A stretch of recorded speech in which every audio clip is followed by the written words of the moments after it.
राधे राधे दोस्तों, हरि सिमरन में आपका स्वागत है। दोस्तों, मंत्र जप साधना की इस सीरीज में हमने जाना कि कितने तरह के मंत्र होते हैं।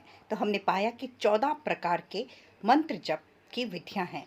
तो आइए इसी सीरीज में अब हम आगे चलते हैं। 5वां नंबर का जो जप है वो है प्रायश्चित जप। अपने हाथ से अनजान से कोई दोष या प्रमाद हो जाए तो उस दूरित नाश के लिए जो जप किया जाता है वह प्रायश्चित जप कहलाता है। प्रायश्चित कर्म के सदृश्य ही है और ये बहुत ही आवश्यक भी है। मनुष्य के मन की सहज गति अधोगति की ओर होती है और इससे उसके हाथों अनेक प्रकार के प्रमाद हो सकते हैं। यदि इन दोषों का परिमार्जन ना हो तो अशुभ कर्मों का संचित निर्माण होकर मनुष्यों को अनेकों दुख भोगने पड़ते हैं और उर्वरित संचित प्रारब्ध बनकर भावी दुखों की सृष्टि करता है। पापों के नाश के लिए शास्त्र में जो उपाय बताए गए हैं उनको करना इस समय इतना कठिन हो गया है कि यह प्रायः असंभव ही कह सकते हैं। इसलिए ऐसे जो कोई हो वे यदि संकल्प पूर्वक यह जप करें तो वे विमल आत्मा बन सकते हैं। मनुष्य से नित्य ही अनेक प्रकार के दोष हो जाते हैं।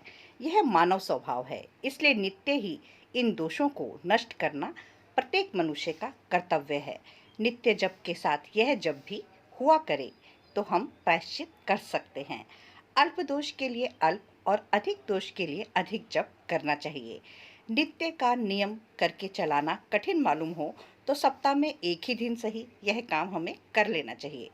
प्रातः काल में सबसे पहले गोमूत्र से प्राशन करें, तब गंगा जी में या जो भी तीर्थ स्थान आपको प्राप्त हो उसमें स्नान करें और अगर यह भी ना हो तो गंगा गंगेती मंत्र का जप करते हुए स्नान करें और भस्म चंदन आदि लगाकर देव गुरु द्विज आदि के दर्शन करें।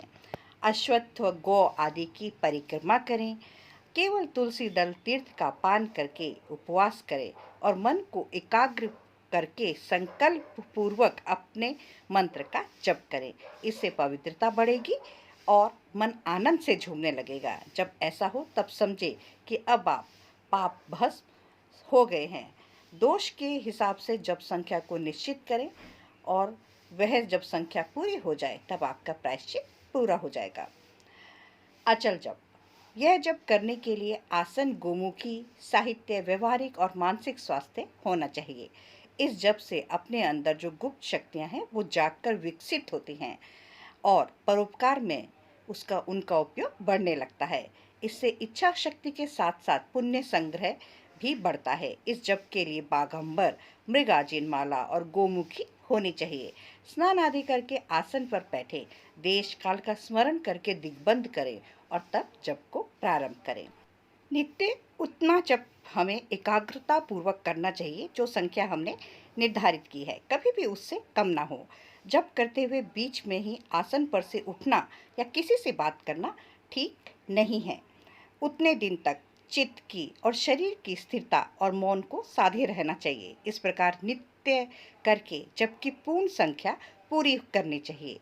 यह चर्या बीच में कभी भी खंडित ना हो, इसके लिए स्वास्थ्य होना चाहिए। इसलिए आहार विहार संयमित रखें।